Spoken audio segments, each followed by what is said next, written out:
श्री शिवाय नमस्तुभ्यम। आज सुनिए सोमवार व्रत की पौराणिक कथा। बहुत समय पहले वाशकल नामक गांव में बिंदुक नाम का एक ब्राह्मण रहता था। वह अधर्मी, दुरात्मा और महापापी था। उसकी स्त्री बहुत सुंदर थी। उसका नाम चंचुला था। वह सदा उत्तम धर्म का पालन करती थी, परंतु बिंदुक वैश्यागामी था। इस तरह कुकर्म करते हुए बहुत समय व्यतीत हो गया। उसकी स्त्री काम से पीड़ित होने पर भी सधर्म नाश के भय से क्लेश सहकर भी काफी समय तक धर्म भ्रष्ट नहीं हुई, परंतु आगे चलकर वह भी अपने दुराचारी पति के आचरण से प्रभावित होकर दुराचारी और अपने धर्म से विमुख हो गई। इस तरह दुराचार में डूबे हुए उन पति पत्नी का बहुत सा समय व्यर्थ बीत गया। वैश्यागामी दूषित बुद्धि वाला वह दुष्ट ब्राह्मण बिंदुक समय अनुसार मृत्यु को प्राप्त होकर नरक में चला गया। बहुत समय तक नरक के दुखों को भोगकर वह मूढ़ बुद्धि पापी विंध्य पर्वत पर भयंकर पिशाच हुआ। इधर उस दुराचारी बिंदुक के मर जाने पर वह चंचुला नामक स्त्री बहुत समय तक पुत्रों के साथ अपने घर में रहती रही। पति की मृत्यु के बाद वह भी अपने धर्म से गिरकर पर पुरुषों का संग करने लगी थी। सती विपत्ति में भी अपने धर्म का पालन करना नहीं छोड़ती। यही तो तप है। कठिन तो होता है, लेकिन इसका फल मीठा होता है। एक दिन दैव योग से किसी पुण्य पर्व के आने पर वह अपने भाई बंधुओं के साथ गोकर्ण क्षेत्र में गई। उसने तीर्थ के जल में स्नान किया और बंदी जनों के साथ यहाँ वहां घूमने लगी। वह एक देव मंदिर में गई। वहां उसने एक ब्राह्मण के मुख से भगवान शिव की परम पवित्र एवं मंगलकारी कथा सुनी। ब्राह्मण कह रहे थे कि जो स्त्रियां व्यभिचार करती हैं, वे मरने के बाद जब यमलोक जाती हैं, तब यमराज के दूत उन्हें तरह तरह से यंत्रणा देते हैं कि वे उसके कामांगों को तप्त लौह के डंडों से दागते हैं। तप्त लौह के डंडों से उसका संसर्ग कराते हैं।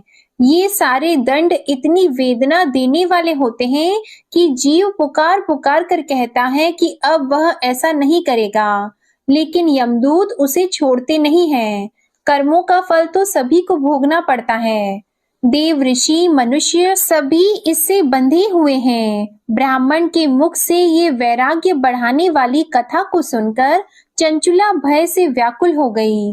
कथा समाप्त होने पर सभी लोग वहां से चले गए। तब कथा बांचने वाले ब्राह्मण देवता से चंचुला ने कहा, हे ब्राह्मण, धर्म को न जानने के कारण मेरे द्वारा बहुत बड़ा दुराचार हुआ है। स्वामी, मेरे ऊपर कृपा कर मेरा उद्धार कीजिए।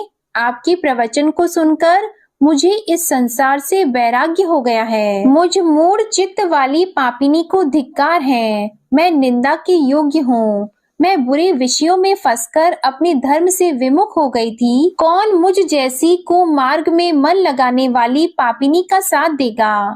जब यमदूत मेरे गले में फंदा डालकर मुझे बांध कर ले जाएंगे और नरक में मेरे शरीर के टुकड़े करेंगे, तब मैं कैसे उन महायातनाओं को सहन कर पाऊंगी?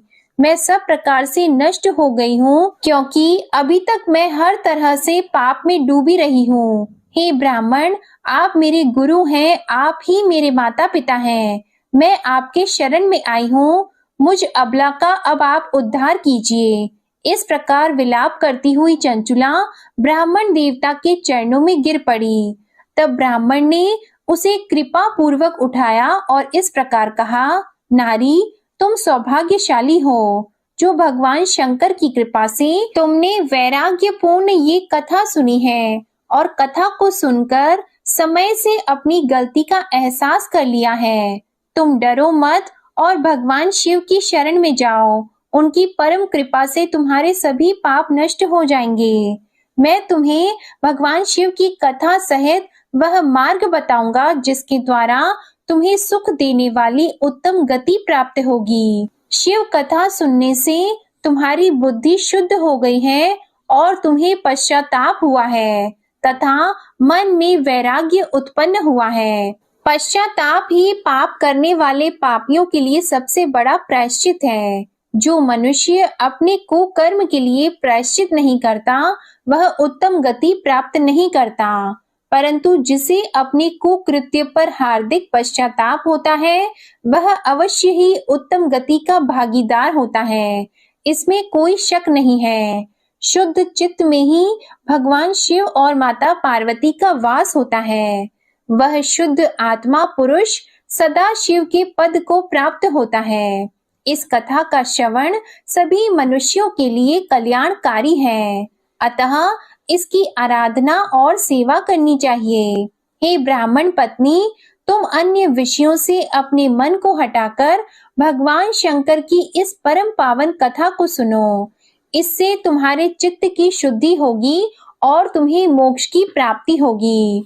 जो मनुष्य निर्मल हृदय से भगवान शिव के चरणों का चिंतन करता है, उसकी एक ही जन्म में मुक्ति हो जाती है।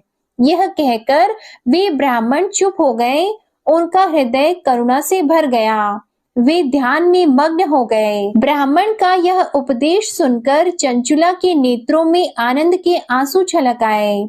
वह हर्ष भरे हृदय से ब्राह्मण देवता के चरणों में गिर गई और हाथ जोड़कर बोली कि मैं कृतार्थ हो गई। हे ब्राह्मण, शिव भक्तों में श्रेष्ठ स्वामिन, आप धन्य हैं। आप परमार्थदर्शी हैं और सदा परोपकार में लगे रहते हैं। साधो, मैं नरक के समुद्र में गिर रही हूँ। कृपा करके मेरा उद्धार कीजिए। जिस पौराणिक और अमृत के समान कथा की बात आपने की है, उसे सुनकर ही मेरे मन में वैराग्य उत्पन्न हुआ। उस अमृतमयी कथा को सुनने के लिए मेरे मन में बड़ी श्रद्धा हो रही है। कृपया आप मुझे उसे सुनाइए। कथा सुनने की इच्छा मन में लिए हुए चंचुला उन ब्राह्मण देवता की सेवा में वहीं रहने लगी। उस गोकर्ण नामक महाक्षेत्र में उन ब्राह्मण देवता के मुख से चंचुला भगवान शिव की भक्ति, ज्ञान और वैराग्य बढ़ाने वाले और मुक्ति देने वाली परम उत्तम कथा सुनकर कृतार्थ हुई। उसका चित्त शुद्ध हो गया। वह अपने हृदय में शिव के सगुण रूप का चिंतन करने लगी। वह सदैव शिव सच्चिदानंदमय स्वरूप का स्मरण करती थी। इसके बाद अपना समय पूर्ण होने पर चंचुला ने बिना किसी कष्ट के अपना शरीर त्याग दिया। उसे लेने के लिए एक दिव्य विमान वहां पहुंचा। ये विमान शोभा साधनों से सजा था और शिव गणों से सुशोभित था। चंचुला विमान से शिवपुरी पहुंची। उसके सारे पाप धुल गए। वह दिव्य रूप धारिणी दिव्यांगना हो गई थी। वह गौरांगी देवी मस्तक पर अर्धचंद्र का मुकुट और अन्य दिव्य आभूषण पहने शिवपुरी में पहुंची। वहां उसने सनातन देवता त्रिनेत्रधारी महादेव शिव को देखा। सभी देवता उनकी सेवा में भक्ति भाव से उपस्थित थे। उनकी अंग कांति करोड़ों सूर्यों के समान प्रकाशित हो रही थी। 5 मुख और हर मुख में 3-3 नेत्र थे। मस्तक पर अर्धचंद्र आकार मुकुट शोभायमान हो रहा था। कंठ में नील चिन्ह, उनके साथ में देवी गौरी विराजमान थी, जो विद्युत पुंज के समान प्रकाशित हो रही थी। महादेव जी की कांति कपूर के समान गौर थी। उनके शरीर पर श्वेत वस्त्र थे तथा शरीर श्वेत भस्म से युक्त था। इस प्रकार भगवान शिव के परम उज्जवल रूप के दर्शन कर चंचुला बहुत प्रसन्न हुई। उसने भगवान को बारंबार प्रणाम किया और हाथ जोड़कर प्रेम, आनंद और संतोष से युक्त होकर विनीत भाव से खड़ी हो गई। उसके नेत्रों से आनंद के आंसुओं की धारा बहने लगी। भगवान शंकर और भगवती गौरी उमा ने करुणा के साथ सौम्य दृष्टि से देखकर चंचुला को अपने पास बुलाया। गौरी उमा ने उसे प्रेम पूर्वक अपनी सखी बना लिया। चंचुला सुखपूर्वक भगवान शिव के धाम में उमा देवी की सखी के रूप में निवास करने लगी।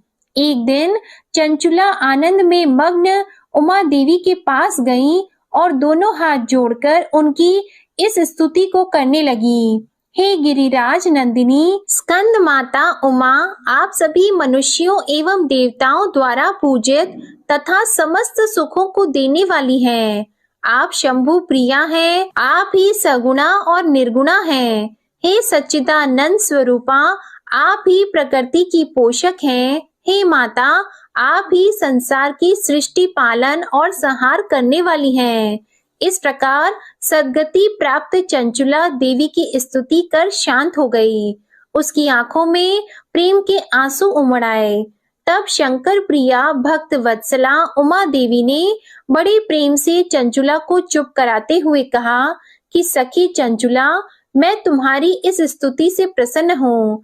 बोलो, क्या वर मांगती हो?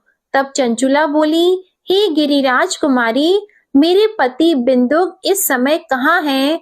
उनकी स्थिति कैसी है, मुझे बताइए और कुछ उपाय कीजिए ताकि हम फिर से मिल सकें। हे महादेवी, मेरे पति एक शूद्र जाति वैश्या के प्रति आसक्त थे और पाप में ही डूबे रहते थे।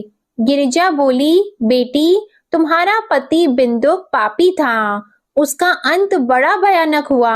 वैश्या का उपभोग करने के कारण वह मूर्ख नरक में अनेक वर्षों तक अनेक प्रकार के दुख भोगकर अब शेष पाप को भोगने के लिए विंध्य पर्वत पर पिशाच की योनि में रह रहा है और वह दुष्ट वहीं वायु पीकर रहता है और सब प्रकार के कष्ट सहता है।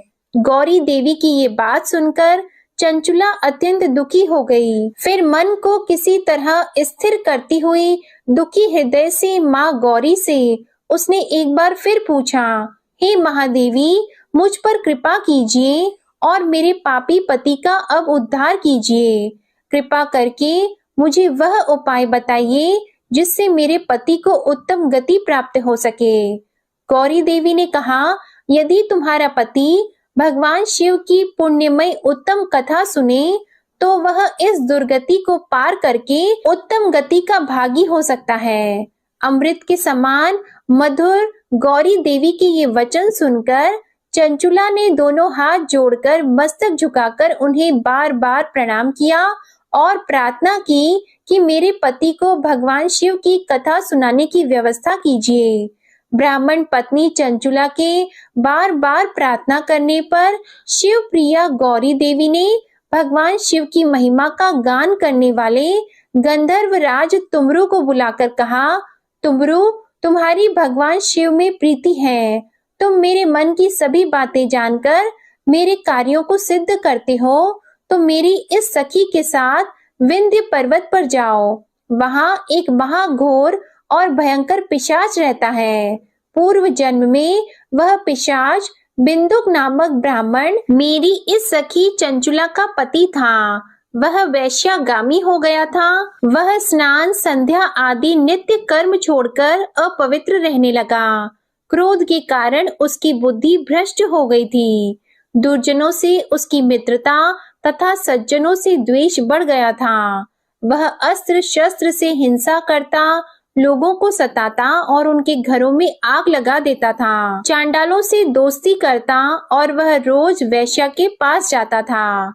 पत्नी को त्याग कर दुष्ट लोगों से दोस्ती कर उन्हीं के संपर्क में रहता था। वह मृत्यु तक दुराचार में फंसा रहा। मृत्यु के बाद उसे पापियों के भोग स्थान यमपुरी में ले गए। वहां घोर नरकों को सहकर इस समय वह विंध्य पर्वत पर पिशाच बनकर रह रहा है और पापों का फल भोग रहा है। तुम उसके सामने परम पुण्यमयी पापों का नाश करने वाली भगवान शिव की दिव्य कथा का प्रवचन करो। इस कथा के सुनने से उसका हृदय सभी पापों से मुक्त होकर शुद्ध हो जाएगा और वह प्रेत योनि से मुक्त हो जाएगा। दुर्गति मुक्त होने पर उस बिंदुक नामक पिशाच को तुम विमान पर बिठाकर भगवान शिव के पास ले आना। माँ उमा का आदेश पाकर गंधर्व राज तुमरु प्रसन्नता पूर्वक अपने भाग्य की सराहना करते हुए चंचुला को साथ लेकर विमान से पिशाच के निवास स्थान विंध्य पर्वत पर गया। वहां पहुंचकर उसने विशाल आकृति वाले पिशाच को देखा। उसका शरीर विशाल था, उसकी ठोड़ी बड़ी थी। वह कभी हंसता, कभी रोता, कभी उछलता था। महाबली तुमरु ने बिंदुक नामक पिशाच को पाशों से बांध लिया। उसके पश्चात तुमरु ने कथा बांचने के लिए स्थान तलाश कर मंडप की रचना की। शीघ्र ही इस बात का पता लोगों को चल गया कि एक पिशाच के उद्धार हेतु देवी पार्वती की आज्ञा से तुमरू भगवान शिव की कथा सुनाने विंध्य पर्वत पर आया है। उस कथा को सुनने के लोभ से बहुत से देवर्षि वहां पहुंच गए। सभी को आदर पूर्वक स्थान दिया गया।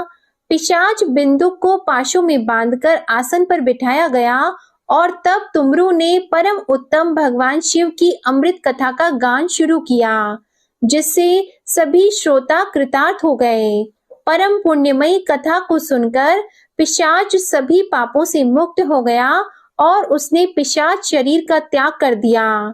शीघ्र ही उसका रूप दिव्य हो गया। उसका शरीर गौर वर्ण का हो गया। शरीर पर श्वेत वस्त्र एवं पुरुषों के आभूषण आ गए। इस प्रकार दिव्य देहधारी होकर बिंदुक अपनी पत्नी चंचुला के साथ स्वयं भी भगवान शिव का गुणगान करने लगा। उसे दिव्य रूप में देखकर सभी को बहुत आश्चर्य हुआ।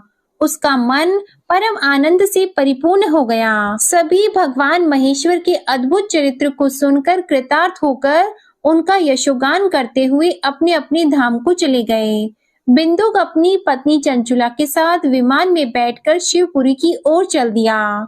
महेश्वर के गुणों का गान करता हुआ बिंदुक अपनी पत्नी चंचुला और तुमरू के साथ शीघ्र ही शिव धाम पहुंच गया। भगवान शिव देवी पार्वती ने उसे अपना पार्षद बना लिया। दोनों पति पत्नी सुखपूर्वक भगवान महेश्वर एवं देवी गौरी के श्री चरणों में अविचल निवास पाकर धन्य हो गए। बोलिए उमा महेश्वर भगवान की जय। अब सुनिए भगवान शंकर की दूसरी कथा। एक धनवान साहूकार था, जिसके घर किसी प्रकार की कोई कमी नहीं थी, परंतु उसको एक दुख था। उसका कोई पुत्र नहीं था। वह इसी चिंता में दिन और रात रहता था और वह पुत्र की कामना से हर सोमवार को शिव जी का व्रत और पूजन किया करता था। सायंकाल को मंदिर में जाकर शिव जी का दीपक जलाता था। उसके भक्ति भाव को देखकर एक समय श्री पार्वती जी ने भगवान शिव जी महाराज से कहा कि वह साहूकार आपका अनंत भक्त है और सदैव आपका व्रत और पूजन बड़ी श्रद्धा से करता है। इसकी मनोकामना आप पूर्ण कीजिए। तब भगवान शिव ने कहा कि हे पार्वती, यह संसार कर्म क्षेत्र है। जैसी किसान खेत में जैसा बीज बोता है वैसा ही फल काटता है, उसी तरह से इस संसार में जैसा कर्म करते हैं वैसा ही फल मिलता है। तब माता पार्वती ने अत्यंत आग्रह से कहा कि महाराज, जब यह आपका भक्त है और इससे किसी प्रकार का दुख है तो उसको अवश्य दूर करना चाहिए, क्योंकि आप सदैव अपने भक्तों पर दयालु हैं और उनके दुखों को दूर करते हैं। यदि आप ऐसा नहीं करेंगे तो मनुष्य आपकी सेवा व्रत क्यों करेंगे? माता पार्वती जी के आग्रह को देखकर भगवान भोलेनाथ कहने लगे कि हे पार्वती, इसके कोई पुत्र नहीं है, इसी चिंता से यह दुखी रहता है। इसके भाग्य में पुत्र न होने पर भी इसके पुत्र की प्राप्ति का मैं वर देता हूँ, परंतु वह पुत्र केवल 12 वर्ष तक जीवित रहेगा। इसके पश्चात वह मृत्यु को प्राप्त हो जाएगा। इससे अधिक मैं और कुछ इसके लिए नहीं कर सकता हूँ। यह सब बातें वह साहूकार सुन रहा था। इससे उसको न कुछ प्रसन्नता हुई और न ही उसे कुछ कष्ट हुआ।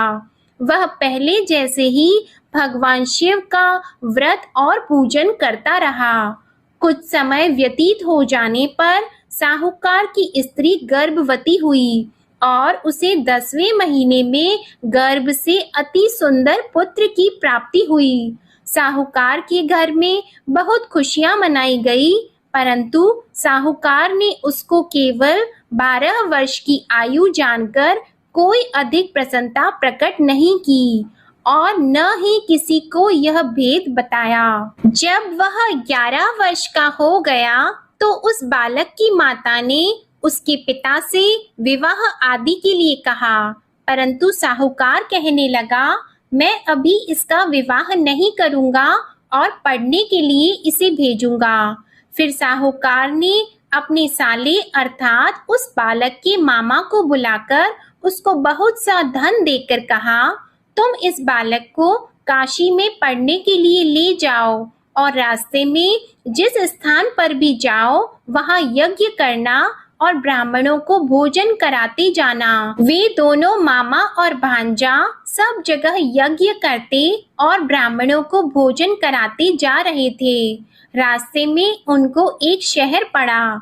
उस शहर के राजा की कन्या का विवाह था और दूसरे राजा का लड़का जो विवाह कराने के लिए बारात लेकर आया था वह एक आंख से काना था। उसके पिता को इस बात की बड़ी चिंता थी कि कहीं वर को देखकर कन्या के माता पिता विवाह में किसी प्रकार की अड़चन पैदा न कर दें। इस कारण जब उसने अति सुंदर सेठ के लड़के को देखा तो उसने मन में विचार किया कि क्यों न दरवाजे के समय इस लड़के से वर का काम चलाया जाए। ऐसा विचार करके वर के पिता ने उस लड़के और मामा से बात की तो वे दोनों राजी हो गए। फिर उस लड़के को वर के कपड़े पहनाकर और घोड़ी पर चढ़ाकर दरवाजे पर ले गए और बड़ी सुंदरता से सब कार्य संपन्न हो गए। वर के पिता ने सोचा यदि विवाह कार्य भी इसी लड़के से करा दिया जाए तो इसमें क्या बुराई है। ऐसा विचार करके लड़का और उसके मामा से कहा, यदि आप फेरों और कन्यादान का काम भी करा दें तो आपकी बड़ी कृपा होगी और हम इसके बदले बहुत सा धन देंगे। उन्होंने भी स्वीकार कर लिया और विवाह कार्य भी बहुत कुछ अच्छी तरह से हो गया। परंतु जिस समय लड़का जाने लगा तो उसने राजकुमारी की चुन्नी के पल्ले पर लिख दिया कि तेरा विवाह मेरे साथ हुआ है, परंतु जिस राजकुमार के साथ तुमको भेजेंगे वह एक आंख से काना है। मैं तो काशी जी पढ़ने जा रहा हूँ। उस राजकुमारी ने जब अपनी चुन्नी पर ऐसा लिखा हुआ देखा तो उसने राजकुमार के साथ जाने से मना कर दिया और कहा कि ये मेरा पति नहीं है, मेरा विवाह इसके साथ नहीं हुआ, वह तो काशी जी पढ़ने गया है। राजकुमारी के माता पिता ने अपनी कन्या को विदा नहीं किया और बारात वापस चली गई। उधर वह सेठ का लड़का और उसका मामा काशी जी पहुंच गए। वहां जाकर उन्होंने यज्ञ करना और लड़के ने पढ़ना शुरू कर दिया। जब लड़के की आयु 12 साल की हो गई तब एक दिन उन्होंने यज्ञ रचा रखा था कि लड़के ने अपने मामा से कहा कि आज तो मेरी तबीयत ठीक नहीं है। मामा ने कहा अंदर जाकर सो जाओ। जब लड़का अंदर जाकर सो गया और थोड़ी देर में उसके प्राण निकल गए। जब उसके मामा ने आकर देखा कि वह तो मुर्दा पड़ा है तो उनको बहुत दुख हुआ और उन्होंने सोचा कि मैं अभी रोना पीटना मचा दूंगा तो यज्ञ का कार्य अधूरा रह जाएगा। अतः उन्होंने जल्दी से यज्ञ का कार्य समाप्त करके ब्राह्मणों के जाने के बाद रोना पीटना आरंभ कर दिया। संयोगवश उसी समय शिवजी और पार्वती जी उधर से जा रहे थे। पार्वती जी कहने लगी, हे महादेव, कोई दुखियारा रो रहा है, इसके कष्टों को आप दूर करो। तब भगवान शिव बोले, इसकी आयु इतनी ही थी सो ये भोग चुका है। माता पार्वती ने कहा कि महाराज कृपा करके इस बालक को और आयु दे दो, नहीं तो इसके माता पिता तड़प तड़प कर मर जाएंगे। पार्वती जी के इस प्रकार बार बार आग्रह करने पर भगवान शिव जी ने उसे जीवन दान दे दिया और शिव जी की कृपा से लड़का जीवित हो गया। शिव जी और पार्वती जी कैलाश पर्वत पर चले गए। तब इस प्रकार यज्ञ करते हुए लड़का और उसके मामा अपने घर की ओर चल पड़े।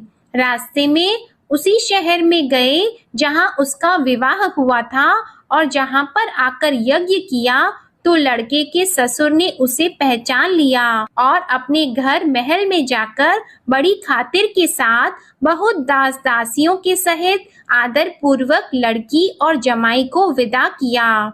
जब वह अपने शहर के निकट आए तो मामा ने कहा, मैं पहले तुम्हारे घर जाकर सबको खबर करता हूँ। उस समय लड़के के माता पिता अपने घर की छत पर बैठे हुए थे और उन्होंने यह प्रण कर रखा था कि यदि हमारा पुत्र सकुशल घर आएगा तो राजी खुशी नीचे उतरकर आ जाएंगे, नहीं तो छत से गिरकर अपने प्राण खो देंगे। इतने में उस लड़के के मामा ने जाकर यह समाचार दिया कि आपका पुत्र आ गया है, परंतु उनको विश्वास नहीं हुआ। तब उसके मामा ने शपथ पूर्वक कहा कि आपका पुत्र अपनी स्त्री के साथ बहुत सारा धन लेकर आया है। तो सेठ ने आनंद के साथ उसका स्वागत किया और बड़ी प्रसन्नता से रहने लगे। इस प्रकार जो भी व्यक्ति सोमवार का व्रत करता है अथवा इस कथा को पढ़ता है या सुनता है, भगवान भोलेनाथ उसके सभी दुखों को दूर करके उसकी समस्त मनोकामनाओं को पूर्ण करते हैं। बड़ी ही श्रद्धा और भक्ति के साथ अब आप सुनिए सोमवार की दूसरी कथा। एक बार की बात है, माता पार्वती शिवजी को पति के रूप में प्राप्त करने के लिए घोर तप कर रही थी। उनके तप को देखकर देवताओं ने शिवजी से देवी की मनोकामना को पूर्ण करने की प्रार्थना की। शिवजी ने पार्वती जी की परीक्षा लेने के लिए सप्त ऋषियों को भेजा। सप्त ऋषियों ने शिवजी के सैकड़ों अवगुण गिनाए, पर पार्वती जी को महादेव जी के अलावा किसी और से विवाह मंजूर नहीं था। तब शंकर जी ने स्वयं पार्वती जी की परीक्षा लेने की ठानी। तब भगवान शंकर स्वयं प्रकट हुए और पार्वती जी को वरदान देकर अंतर्ध्यान हुए। इतने में पार्वती माता जहाँ तप कर रही थी, वहीं पास में तालाब में मगरमच्छ ने एक लड़के को पकड़ लिया। लड़का जान बचाने के लिए चिल्लाने लगा। तब पार्वती जी से उस बच्चे की चीख सुनी नहीं गई। द्रवित हृदय होकर वे तालाब पर पहुंची। वहां देखा कि मगरमच्छ लड़के को तालाब के अंदर खींचकर ले जा रहा है। लड़के ने देवी को देखकर कहा कि मेरी माता पिता और भाई बंधु कोई नहीं है, आप मेरी रक्षा करें।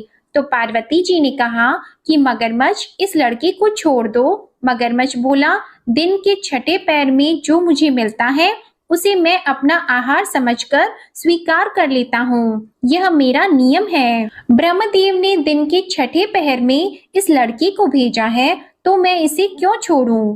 पार्वती जी ने विनती की कि तुम इसे छोड़ दो, बदले में तुम्हें जो चाहिए वह मुझसे कहो। तो मगरमच्छ बोला, एक ही शर्त पर मैं इसे छोड़ूंगा। आपने तप करके महादेव जी से जो वरदान लिया है, यदि उस तप का फल मुझे दे दो तो मैं इसे छोड़ दूंगा।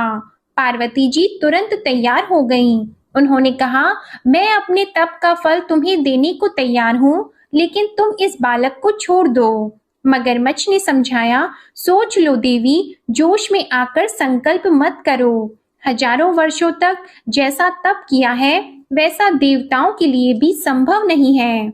उसका सारा फल इस बालक के प्राणों के बदले चला जाएगा।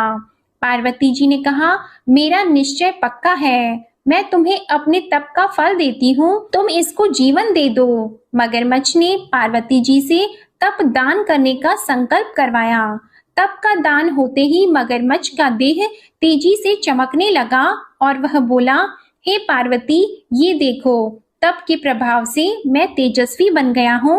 तुमने जीवन भर की पूंजी एक बच्चे के लिए व्यर्थ कर दी। चाहे तो अपनी भूल सुधारने का एक मौका और दे सकता हूँ। तब पार्वती जी ने कहा, हे ग्राह, तब तो मैं पुनः कर सकती हूँ, किंतु यदि तुम इस लड़के को निगल जाते तो इसका जीवन वापस नहीं मिल सकता था। देखते ही देखते वह लड़का अदृश्य हो गया और मगरमच्छ भी लुप्त हो गया। पार्वती जी ने विचार किया, मैंने तप तो दान कर दिया है, अब पुनः से तप आरंभ करूंगी। पार्वती जी ने फिर से तप करने का संकल्प किया। भगवान सदाशिव फिर से प्रकट होकर बोले, हे पार्वती, भला अब क्यों तप कर रही हो? तब पार्वती जी ने कहा, प्रभु, मैंने अपने तप का फल दान कर दिया है। आपको पति रूप में पाने के संकल्प के लिए मैं फिर से वैसा ही घोर तप करके आपको प्रसन्न करूंगी। तो महादेव जी बोले, मगरमच्छ और लड़के दोनों रूपों में मैं ही था। तुम्हारा चित्त प्राणी मात्र में अपने सुख दुख का अनुभव करता है या नहीं, इसकी परीक्षा लेने के लिए मैंने ही यह लीला रची थी। अनेक रूपों में दिखने वाला मैं एक ही हूँ। मैं अनेक शरीरों से अलग निर्विकार हूँ। तुमने अपना तप मुझे ही दिया है, इसलिए अब और तप करने की कोई आवश्यकता नहीं है। देवी ने महादेव जी को प्रणाम कर प्रसन्न मन से विदा किया। प्रेम से बोलिए भगवान शंकर और माता पार्वती की जय। अब आप सुनिए तीसरी कथा। एक बार नारद जी ने भोलेनाथ जी की स्तुति करके पूछा कि प्रभु, आपको प्रसन्न करने के लिए सबसे उत्तम और सुलभ साधन क्या है? हे त्रिलोकीनाथ, आप तो निर्विकार और निष्काम हैं। आप सहज ही प्रसन्न हो जाते हैं। फिर भी मेरे जानने की इच्छा है कि आपको क्या प्रिय है। तब शिव जी बोले, नारद जी, वैसे तो मुझे भक्त के भाव सबसे प्रिय हैं, फिर भी आपने पूछा है तो मैं बताता हूँ। मुझे जल के साथ साथ बिल्व पत्र बहुत प्रिय हैं। जो अखंड बिल्व पत्र मुझे श्रद्धा से अर्पित करते हैं, मैं उन्हें अपने लोक में स्थान देता हूँ। नारद जी भगवान शंकर और माता पार्वती की वंदना करके अपने लोक को चले गए। उनके जाने के पश्चात पार्वती जी ने शिव जी से पूछा कि हे प्रभु, मेरी ये जानने की बड़ी तीव्र इच्छा हो रही है कि आपको बेल पत्र इतने प्रिय क्यों हैं? कृपा करके मेरी जिज्ञासा को शांत कीजिए। तब शिव जी बोले, हे शिवे, बिल्व के पत्ते मेरी जटा के समान हैं। उसका त्रिपत्र यानी 3 पत्ते ऋग्वेद, यजुर्वेद और सामवेद हैं। शाखाएं समस्त शास्त्र का स्वरूप है। बिल्व वृक्ष को आप पृथ्वी का कल्प वृक्ष समझें, जो ब्रह्मा, विष्णु और शिव स्वरूप हैं। हे पार्वती, स्वयं महालक्ष्मी जी ने शैल पर्वत पर बिल्व वृक्ष रूप में जन्म लिया था। इस कारण भी बेल का वृक्ष मेरे लिए अति प्रिय है। महालक्ष्मी जी ने बिल्व का रूप धरा, ये सुनकर पार्वती जी कौतूहल में पड़ गईं और पार्वती जी कौतूहल से उपजी जिज्ञासा को रोक न पाईं। उन्होंने पूछा, देवी लक्ष्मी ने आखिर बिल्व वृक्ष का रूप क्यों लिया? आप ये कथा विस्तार से कहें। तब भोलेनाथ ने देवी पार्वती जी को कथा सुनाना आरंभ किया। हे देवी, सतयुग में ज्योति रूप में मेरे अंश का रामेश्वर लिंग था। ब्रह्मा आदि देवों ने उसका विधिवत पूजन अर्चन किया था। इसका परिणाम ये हुआ कि मेरे अनुग्रह से वाणी देवी सबकी प्रिय हो गई। वे भगवान विष्णु को सतत प्रिय हो गई। मेरे प्रभाव से भगवान केशव के मन में वाग देवी के लिए जितनी प्रीति उत्पन्न हुई, वह स्वयं लक्ष्मी जी को नहीं भाई। लक्ष्मी देवी का श्री हरि के प्रति मन में कुछ दुराव पैदा हो गया। वह चिंतित और रुष्ट होकर चुपचाप परम उत्तम श्री शैल पर्वत पर चली गईं। वहां उन्होंने तप करने का निश्चय किया और उत्तम स्थान का चयन करने लगी। महालक्ष्मी ने उत्तम स्थान का निश्चय करके मेरे लिंग विग्रह की उग्र तपस्या प्रारंभ की। उनकी तपस्या कठोरतम होती जा रही थी। हे परमेश्वरी, कुछ समय के बाद महालक्ष्मी जी ने मेरे लिंग विग्रह से थोड़ा ऊर्ध्व में एक वृक्ष का रूप धारण कर लिया। अपने पत्तों और पुष्प द्वारा निरंतर मेरा पूजन करने लगी।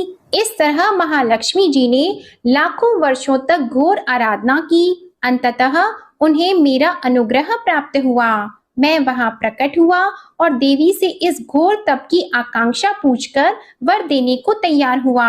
महालक्ष्मी जी ने मांगा कि श्री हरि के हृदय में मेरे भाव से वाग देवी के लिए जो स्नेह हुआ है वह समाप्त हो जाए। तब शिव जी बोले, मैंने महालक्ष्मी जी को समझाया, श्री हरि के हृदय में आपके अतिरिक्त किसी और के लिए कोई प्रेम नहीं है। वाग देवी के प्रति उनका प्रेम नहीं अपितु श्रद्धा है। यह सुनकर लक्ष्मी जी प्रसन्न हो गईं और पुनः श्री विष्णु के हृदय में स्थित होकर निरंतर उनके साथ विहार करने लगी। हे पार्वती, महालक्ष्मी के हृदय का एक बड़ा विकार इस प्रकार दूर हो गया। इस कारण हरिप्रिया उसी वृक्ष रूपी सर्वदा अतिशय भक्ति से भरकर यत्न पूर्वक मेरी पूजा करने लगी। हे पार्वती, इसी कारण विश्व का वृक्ष, उसके पत्ते, फल, फूल आदि मुझे बहुत प्रिय हैं। मैं निर्जन स्थान में बिल्व वृक्ष का आश्रय लेकर रहता हूँ। बेल वृक्ष को सदा सर्व तीर्थ में एवं सर्व देवमय मानना चाहिए। बिल्व पत्र, बिल्व फूल, बिल्व वृक्ष अथवा बिल्व काष्ठ के चंदन से जो मेरा पूजन करता है वह भक्त मेरा अति प्रिय है। बिल्व वृक्ष को शिव के समान ही समझो। वह मेरा शरीर है जो बिल्व पर चंदन से मेरा नाम अंकित करके मुझे अर्पण करता है। मैं उसे सभी पापों से मुक्त करके अपने लोक में स्थान देता हूँ। हे देवी, उस व्यक्ति को स्वयं लक्ष्मी जी भी नमस्कार करती है जो मेरा पूजन करते हैं। जो बिल्व मूल में प्राण छोड़ता है उसको रुद्र देह प्राप्त होता है और ऐसे मनुष्य पर सदैव ही माता लक्ष्मी की कृपा रहती है और साथ ही साथ भगवान नारायण की कृपा भी उन पर सदैव बनी रहती है। प्रेम से बोलिए भगवान शिव और माता पार्वती की जय। अब सुनिए गणेश भगवान की कथा। एक साहूकार था, उसके घर रोज एक ब्राह्मणी रोटी लेने के लिए घर आती थी।